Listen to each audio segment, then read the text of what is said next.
자, 끝으로 나의 형제들아 주 안에서 기뻐하라. 너희에게 같은 말을 쓰는 것이 내게는 수고로움이 없고 너희에게는 안전하니라. 아멘. 자, 여러분만 한번 다시 한번 읽겠습니다. 시작. 끝으로 나의 형제들아 주 안에서 기뻐하라. 너희에게 같은 말을 쓰는 것이 내게는 수고로움이 없고 너희에게는 안전하니라. 아멘. 아멘. 예. 자, 오늘은 이제 기쁨에 대해서. 예. 오늘은 찬양도 어제 하루 종일 뭔 찬양을 할까 하다가 새로운 찬양을 한번 시도해 보려고 했더니 너무 어려웠어요. 그래서 좀 더 준비해가지고 또 하기로 하겠습니다.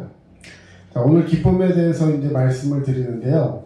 우리 예수 믿는 사람들은 세상이 말하는 기쁨이 아니라 예수님 믿는 사람만이 아는 기쁨이 있습니다. 그걸 알아야 돼요. 그냥 세상 사람들 물론 기쁨이 있습니다. 왜? 모든 사람은 좀 이따도 얘기하겠지만 삶의 이유, 다시 말해서 왜 사냐라고 했을 때 여러분 사는 이유가 뭐예요? 태어났으니까. 그건 이유가 아니라 이제 삶이 그냥 내가 태어나서 아무런 나는 할 수 있는 게 없어서 그냥 사는 거야. 이건 굉장히 회의론적인, 물론 그런 입장도 있습니다. 그런데 대부분의 사람들은 뭔가 내가 삶에서 뭔가를 추구하려는 것이 있어요. 대부분 그래서 우리 인사할 때 제가 많이 하는 인사 중에 하나가 여러분 행복하세요. 한번 옆 사람하고 조그맣게 한번 이야기해 봅시다. 여러분 행복하세요. 행복하세요. 예. 자, 행복이라는 말에 가장 의미를 같이 할 수 있는 것이 무엇일까 생각해 본다면 기쁨. 그렇죠? 행복을 추구해서 뭔가 나에게 기쁨이 있기를 원하는 거예요. 예. 그래서 우리 찬송가에도 찬양에도 이런 찬양이 있습니다. 나 주님의 뭐가 되기 원해요? 기쁨 되기 원한다. 예. 우리 그리스도인들 하나님의 영광을 위해 살기를 원한다. 자, 그러면 하나님이 우리에게 영광 받으시길 원하면 그럼 영광 받으시고 그것을 통해 우리가 또 뭘 느낄 수 있어요? 기쁨을 누릴 수 있는 거예요. 다시 말해 이 삶에 있어서 이 기쁨이라는 건 굉장히 중요한 의미를 갖는 것이다. 이 말씀을 드립니다.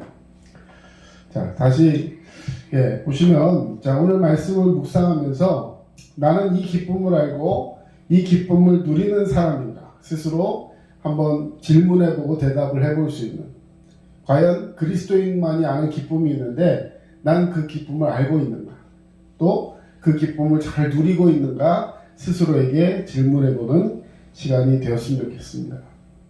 이 기쁨이 없으면 살아가는 데 있어서 굉장히 이게 힘들고, 진짜 아까 말한 대로 그냥 태어났으니까 사는 거다.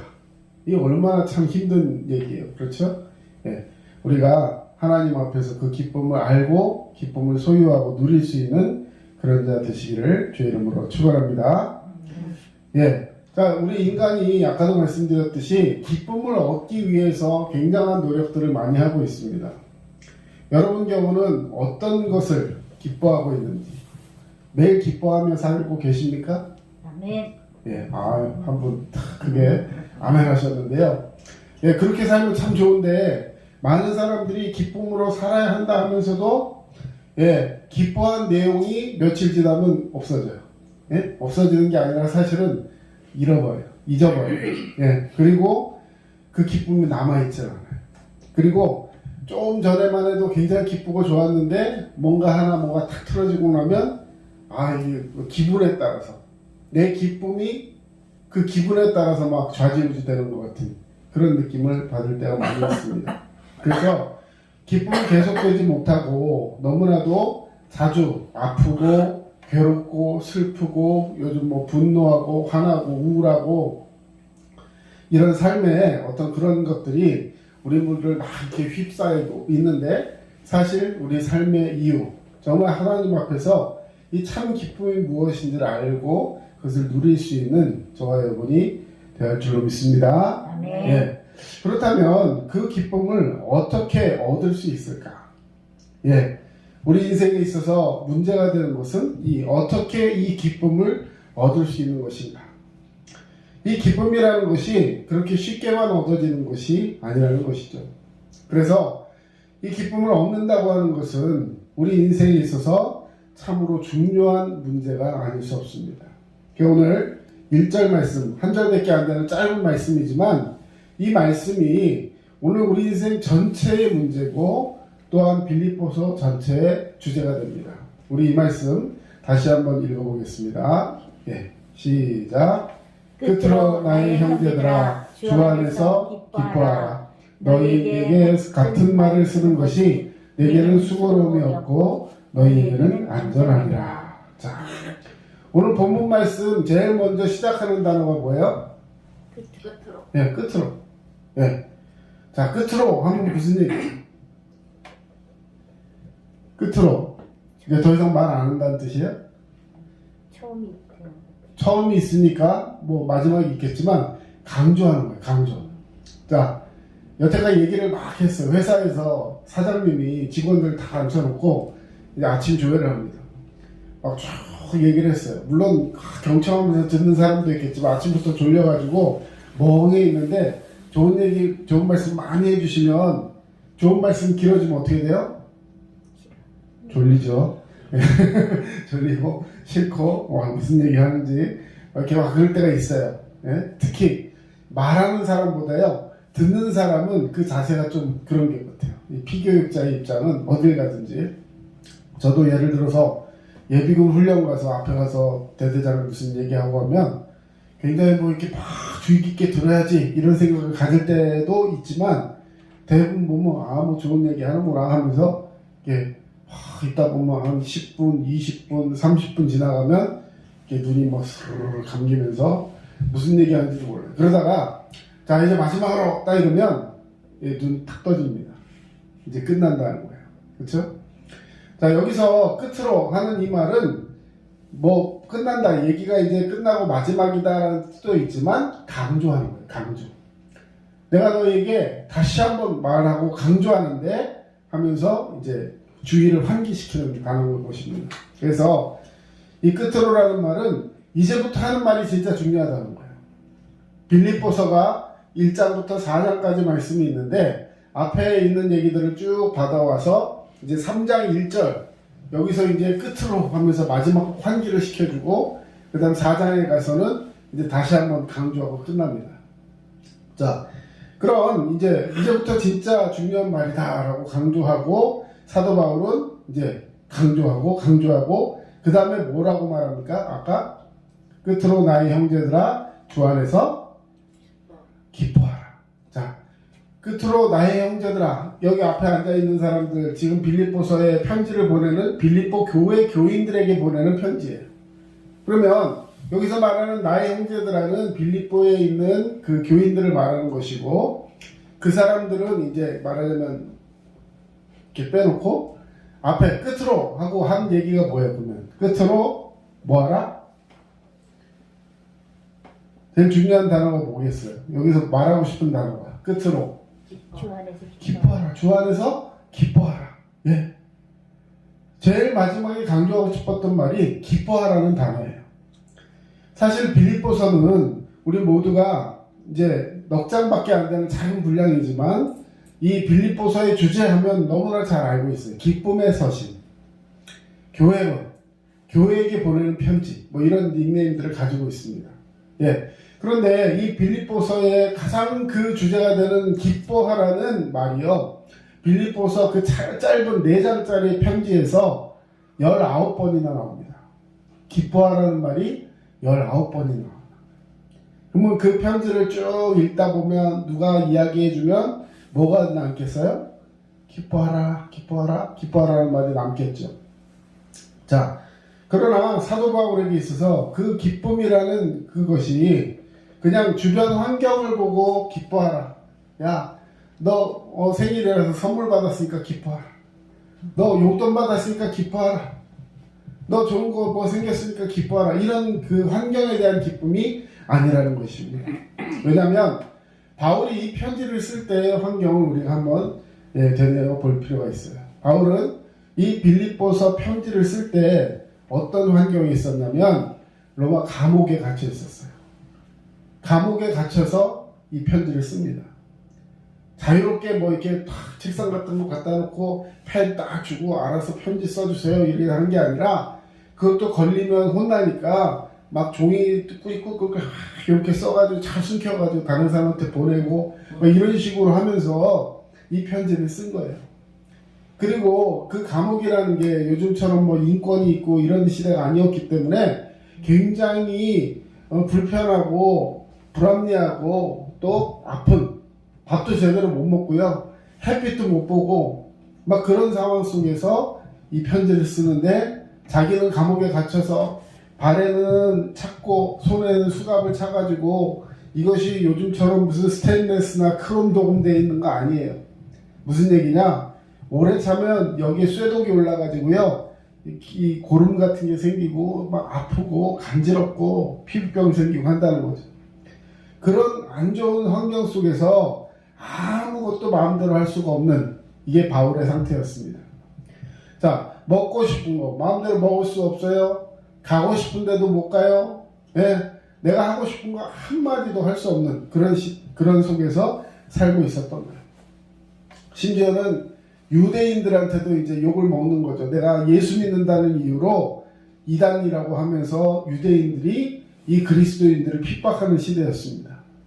그런 시대 속에서 감옥에 갇혀서 지금 지내고 있는 바울이 빌립보 교회 교인들에게 편지를 보내면서 기뻐하라, 주님 안에서 기뻐하라 라고 이야기를 하는 거예요. 복음을 전한다는 것 때문에 유대인들에게 미움을 받고 로마 시민권을 가진 사도 바울이 로마에서 가장 그 힘을 쓰고 뭔가 이렇게 어깨에 힘주고 다닐 수 있는 사람이었던 이 사도 바울이 그 모든 걸 다 포기하고 지금 감옥에 갇혀서 온갖 수모와 어려움을 다 당하고 있었다는 것입니다.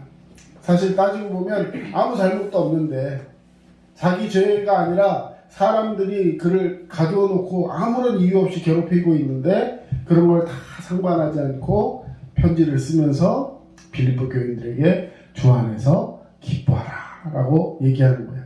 자, 그러면 죽음도 빼앗지 못하고 가두어 놓는 그 자유를 빼앗는 것도 그에게서 앗아가지 못했던 그 기쁨, 그 주 안에서의 기쁨이 도대체 무엇일까요? 자, 기쁨의 삶을 사는 비밀, 그것이 여러분 궁금하지 않습니까? 오늘 본문 주 안에서 기뻐하라 라고 얘기하고 있습니다. 주님 때문에 기뻐한다는 거예요. 자, 그렇기 때문에 상상도 못하는 어떤 그런 고통이 있고 아무나 환경 속에 있었던 바울이지만 이 기쁨을 놓치지 않았다는 겁니다. 자, 오늘 설교 시간에 여러분들이 무슨 생각을 하든지 이 말씀을 통해서 어떤 것을 얻어가든지 여러분 꼭 기억해야 할 게 하나 있습니다. 주 안에서 내가 가져야 될 기쁨을 놓치지 말라는 거예요. 근데요, 저도 그럴 때가 있어요. 내가 기분이 안 좋거나 말씀 준비하고 주의를 잘 준비해갖고 이렇게 왔는데 의도치 않은 그런 것들이 일어나거나 그냥 마음속에 마귀 사탄이요 막 이렇게 분노나 막 이런 것들을 넣을 때가 있어요. 절대로 우리는 그런 데 지면 안 됩니다. 마귀가 원하는 것은요, 우리가 예배를 하나님 앞에 온전히 드리지 못하는 것을 마귀는 원해요. 그래서 때로는 분주함을 주고요, 때로는 마음속에 다른 마음을 주고, 때로는 막 이렇게 분쟁하는 그런 것들을 통해서 우리 마음속을 어렵게 할 때가 참 많습니다. 그러나 절대로 놓치지 말아야 할 것, 주님 안에서 기쁨을 꼭 소유하는 저와 여러분이 되시기를 축원합니다. 자, 그러면 주 안에서의 기쁨은 도대체 구체적으로 무엇인지 오늘 세 가지만 이야기하도록 하겠습니다. 자, 첫 번째, 구원 얻은 기쁨이에요.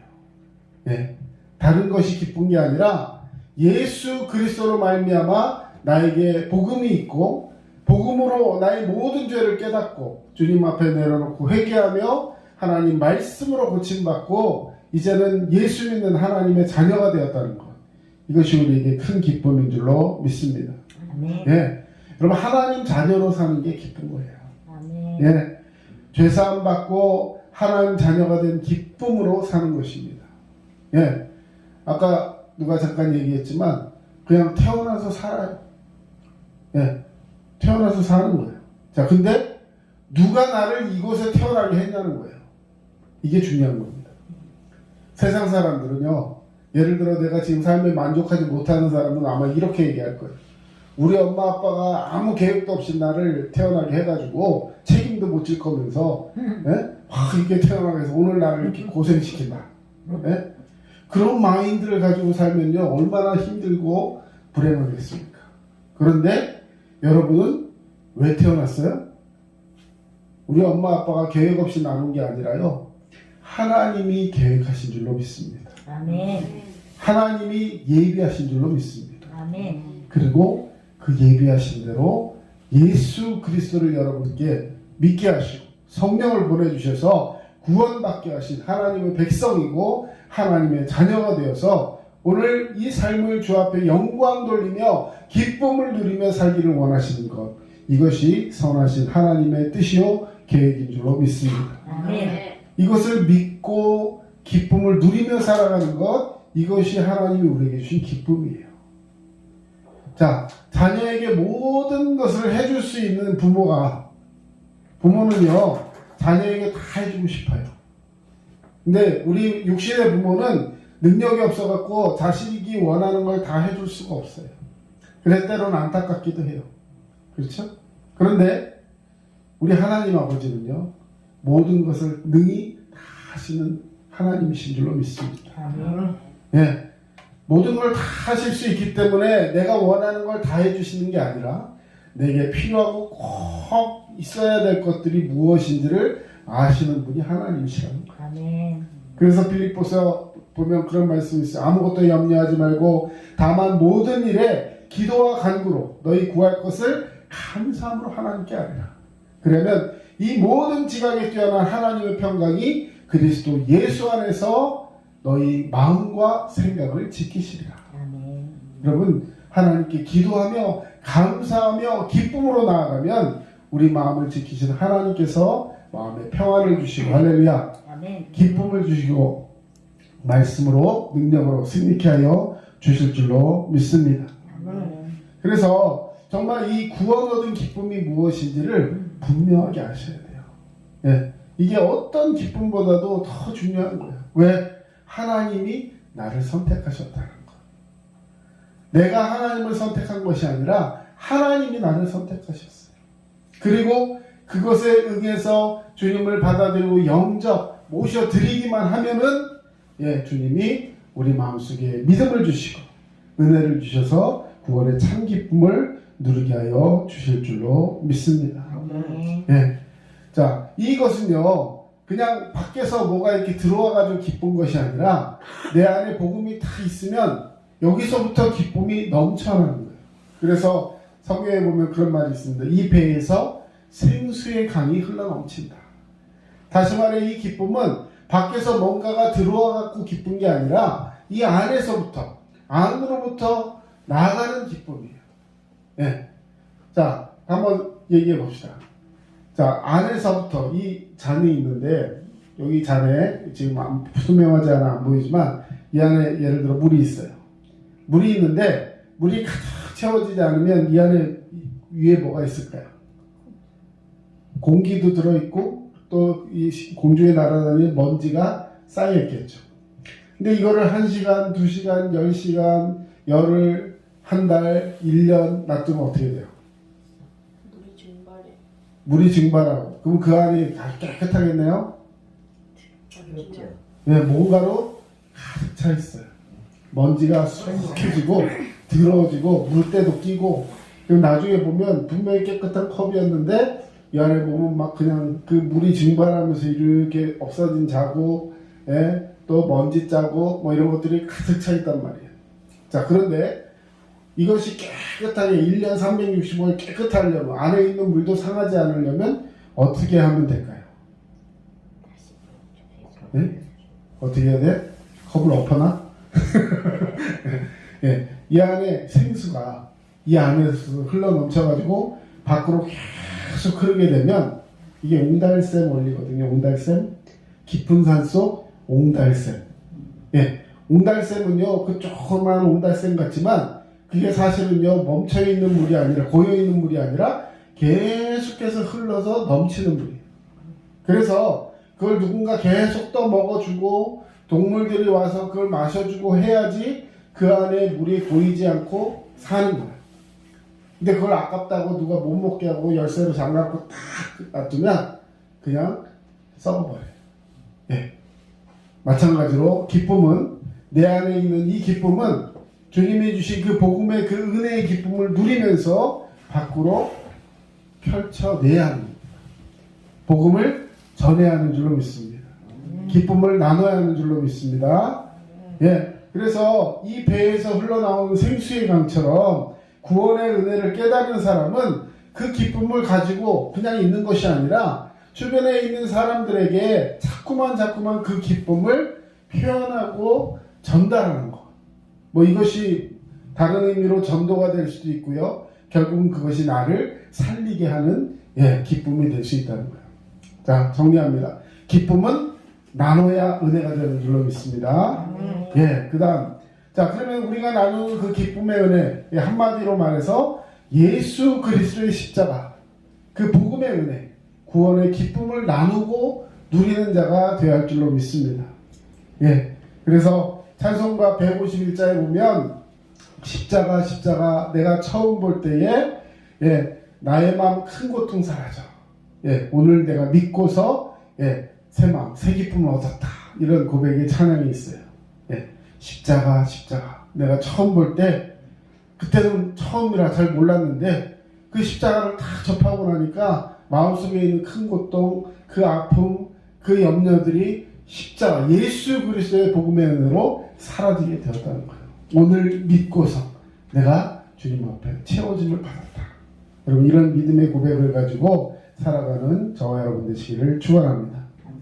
자, 두 번째, 이 기쁨은 성령님께서 나와 동행하심을 깨닫게 될 때 얻게 되는 기쁨이에요.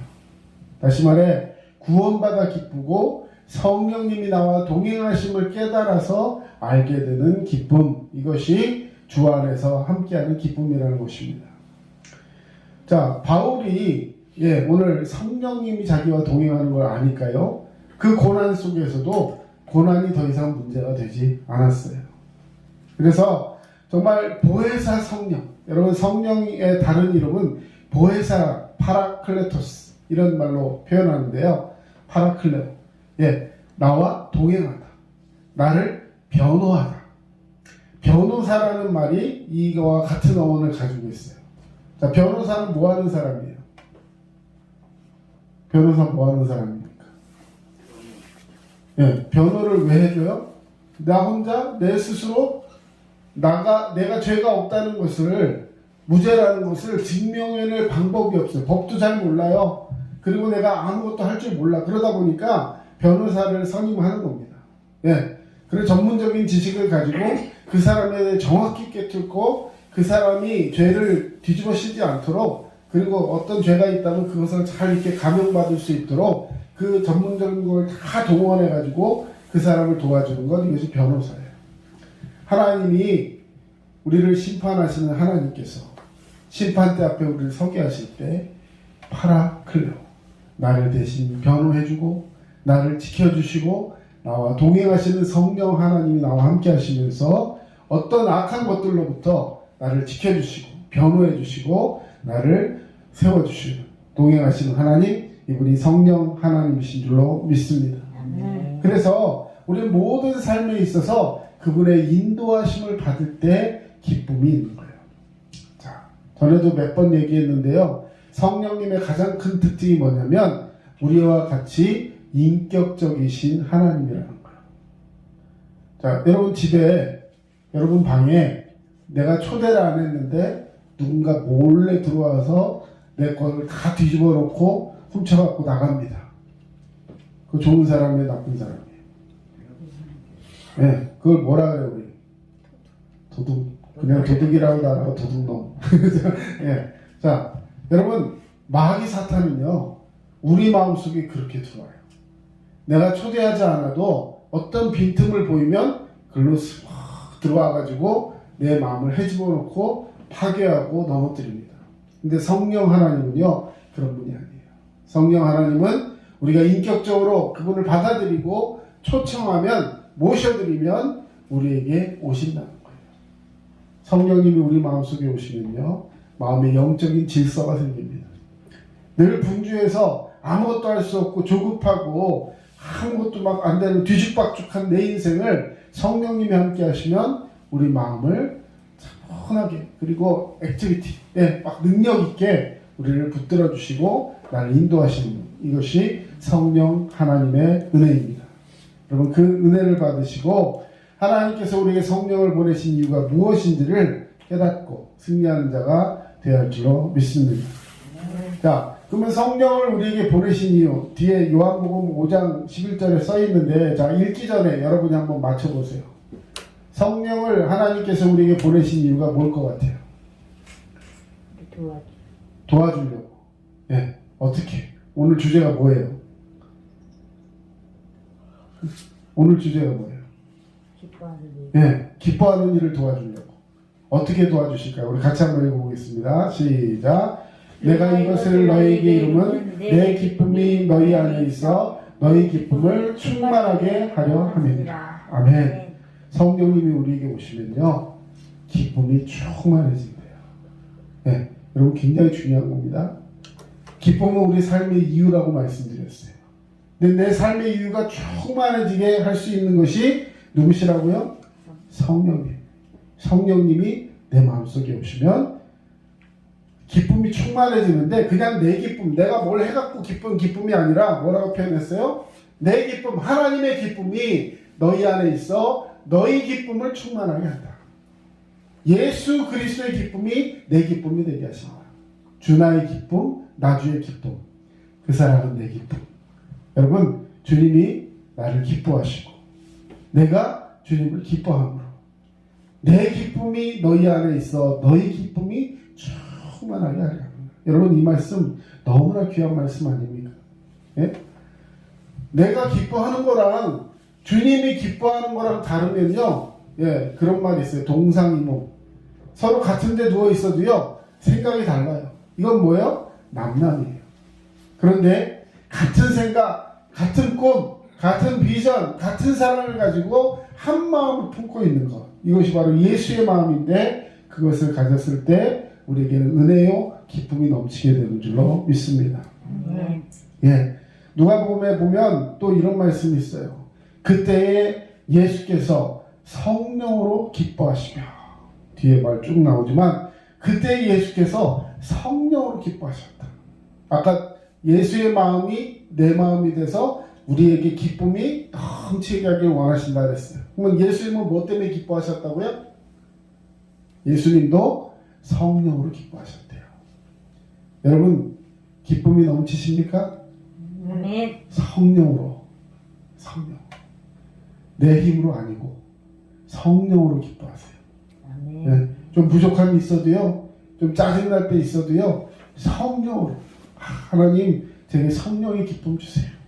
네, 그 기쁨으로 이기게 해주세요. 네, 주님 말씀으로 승리하는 자가 되어 할 줄로 믿습니다. 예, 성령이 우리 인생을 붙잡고 그 은혜 앞에 서게 되면 내 삶에 새로운 소망이 생겨요. 그게 뭐냐?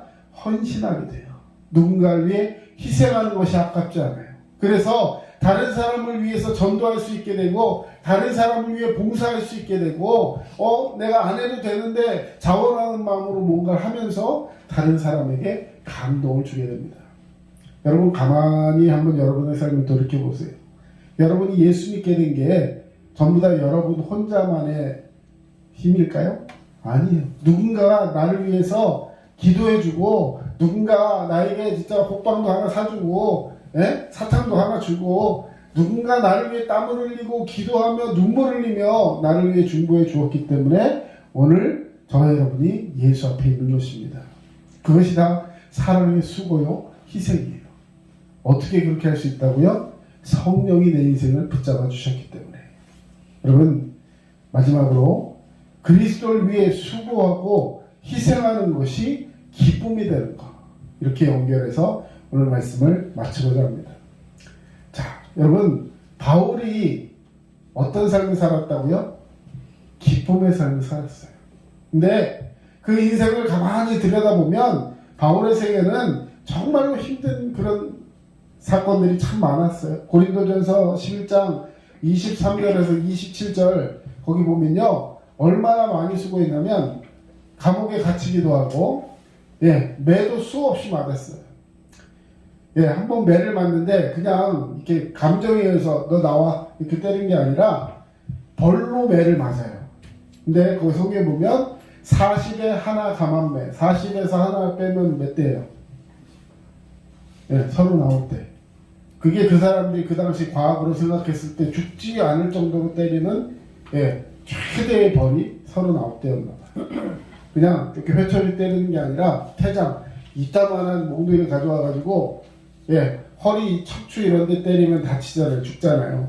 그러니까 허벅지 밑으로 여기를 때리는데 다 어디가 터지면 그 밑에 때리고 그 밑에 이렇게 식으로 때려가지고요, 온몸을 다 피멍이 들게 만들어요.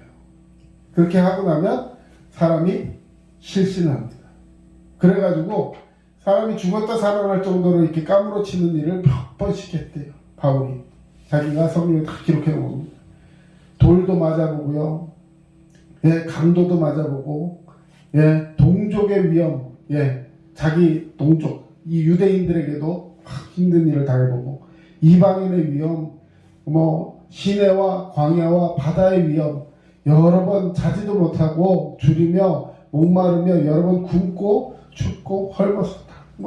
계속해서 여러분 나중에 고린도전서 한번 읽어보시면 바울의 삶이 얼마나 힘들고 어려웠는지 알 수 있을 거예요. 저와 여러분 그렇게 살진 않잖아요. 그렇죠? 그런데도 우리의 삶을 돌이켜보면 굉장히 힘들었다고 생각하는 부분들이 없지 않습니다. 왜냐하면 여러분 바울의 고통은요, 바울에게 주신 하나님이 주신 감당하게 한 고통이에요. 정말로 아프고 힘든 거죠. 자, 우리에게는 그런 고통이 없었습니까? 바울 입장에서 야 너네는 고통이라고 얘기하지도 마, 이게 아니에요. 모든 사람이 각기 자기가 감당해야 될 고통의 그릇이 있는 거예요. 그렇기 때문에 누구도 누군가의 삶을 너는 괜찮아라고 얘기할 수는 없어요. 하지만 중요한 것은 바울이 그렇게 어려운 중에도 결국 바울은 하나님 앞에 그럼에도 불구하고 기뻐했다는 것입니다. 오늘 결론입니다. 우리는 하나님께서 기뻐하시는 이 기쁨을 누리고 살아가면서 이제는 뭐 해주셔서 기뻐요, 뭐 해주셔서 감사해요가 아니라 어떤 상황 속에서도 그럼에도 불구하고 기뻐합니다. 성령으로 기뻐합니다. 왜요? 하나님의 명령이 주 안에서 기뻐하라고 하셨기 때문에. 그 기쁨을 누리고 승리하는 저와 여러분 되시기를 주의 이름으로 축원합니다. 기도하겠습니다. 사랑의 주님 감사합니다. 오늘 주님의 귀한 말씀 우리에게 허락하셔서 그럼에도 불구하고 기뻐하라 하신 주님의 말씀 앞에 우리를 서게 하시니 감사를 드립니다. 우리는 구원받은 하나님의 자녀입니다. 좀 힘이 들고 어려움이 있어도 날마다 모든 것을 합력하여 선을 이루어 주시는 주님을 기억하면서 주님의 말씀 가운데 성령님 임재하심을 깨닫고 오늘도 승리하는 우리 모두가 되게 하여 주시옵소서. 지금은 우리 주 예수 그리스도의 은혜와 하나님 아버지의 크신 사랑하심과 성령님의 도우심과 위로교통 충만하심이 주의 말씀 붙들고 오늘도 기뻐해야 할 이유를 찾고 말씀 속에 승리하기를 원하는 모든 주의 백성들 머리 위에 이제로부터 영원토록 함께 하시기를 간절히 축원하옵나이다. 아멘.